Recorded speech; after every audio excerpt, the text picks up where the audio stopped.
Polisi, jagung, dan dapur. Kayaknya tiga kata ini nggak nyambung ya. Tapi sebuah laporan investigasi dari Tempo justru mengungkap cerita yang wah luar biasa. Yuk kita bedah bareng-bareng. Nah, ini dia pertanyaan utamanya. Polisi kan tugasnya memberantas kejahatan ya. Terus, kenapa mereka malah sibuk nanam jagung, ngurusin dapur, bahkan sampai jualan beras? Ada apa ini sebenarnya? Mari kita cari tahu. Oke, jadi ceritanya gini. Semua ini bermula di awal tahun 2025. Ada sebuah rencana besar nih, inisiatif ketahanan pangan nasional dari Presiden Prabowo. Fokusnya ya ke komoditas-komoditas yang paling penting. Nah, dalam program ini, pembagian tugasnya kelihatan simpel dan jelas banget. TNI Angkatan Darat, mereka kebagian tugas ngurusin beras. Sementara itu, Kepolisian Nasional, tugas mereka adalah jagung. Target awalnya aja 1 juta ton itu udah ambisius banget loh. Tapi nggak lama kemudian targetnya dinaikkan. Dan bukan naik sedikit, tapi 7 kali lipat. Jadi 7 juta ton. Coba bayangin deh, tekanannya ke kepolisian kayak gimana buat ngejar angka segitu. Dan yang bikin kaget, di akhir tahun, polisi ngelaporin hasil panen yang, wow, fantastis. 3,5 juta ton. Tapi pertanyaannya, gimana caranya? Kok bisa? Angka yang kedengarannya sukses besar kan? Nah, disinilah ceritanya jadi menarik. Begitu tim investigasi Tempo turun langsung ke lapangan, mereka nemuin kenyataan yang jauh berbeda. Ternyata kenyataan di lapangan itu penuh masalah. Di Mojokerto misalnya, tanamannya gagal total karena salah waktu tanam.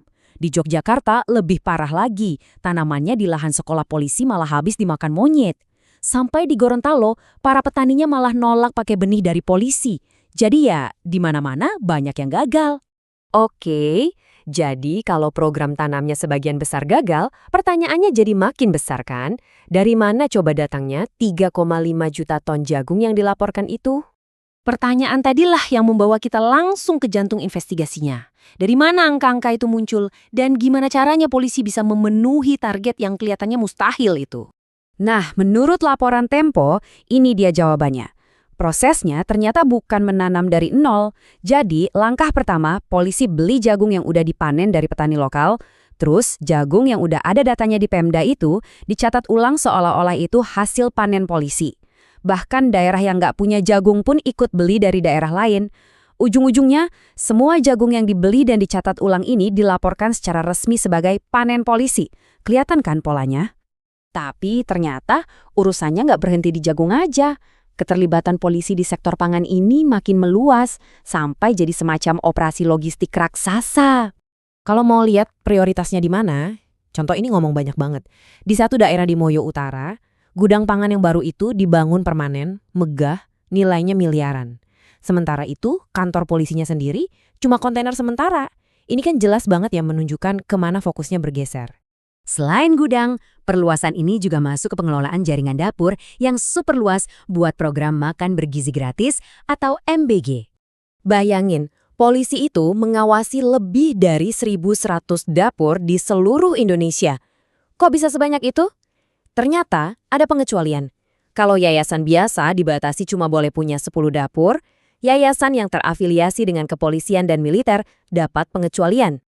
Dan ini nih bagian yang paling krusial. Setiap dapur itu dapat insentif harian jumlahnya 6 juta rupiah. Dan ini diberikan setiap hari terlepas dari berapa banyak makanan yang mereka masak. Nah ini kan jelas banget menciptakan potensi aliran pendapatan yang ya Anda bisa bayangkan sendiri sangat besar. Kalau kita coba hitung-hitung nih ya, potensinya itu luar biasa. Per hari bisa 6,6 miliar. Kalau setahun, angkanya bisa tembus 2 triliun rupiah. Angka yang sangat-sangat besar. Oke, jadi polisi nanam jagung, ngurusin dapur. Terus kenapa? Apa masalahnya? Nah ini pertanyaan pentingnya. Apa sih dampak sebenarnya ketika sebuah institusi negara bergerak sejauh ini dari tugas utamanya? Menurut laporan Tempo, ada beberapa konsekuensi yang serius banget. Pertama, fokus polisi jadi teralihkan dari tugas utama mereka menjaga keamanan. Kedua, ada budaya asal bapak senang, di mana yang penting adalah melaporkan kesuksesan bukan hasil nyata. Ketiga, ada potensi monopoli dan penyalahgunaan dana. Dan yang paling fatal, tanggung jawab inti seperti mencegah kejahatan jadi terabaikan. Ini semua akhirnya meninggalkan kita dengan satu pertanyaan besar yang perlu kita renungkan bersama. Kalau lembaga-lembaga negara kita sibuk mengerjakan tugas yang bukan inti dari misi mereka, pada akhirnya siapa yang menanggung biayanya, siapa yang dirugikan?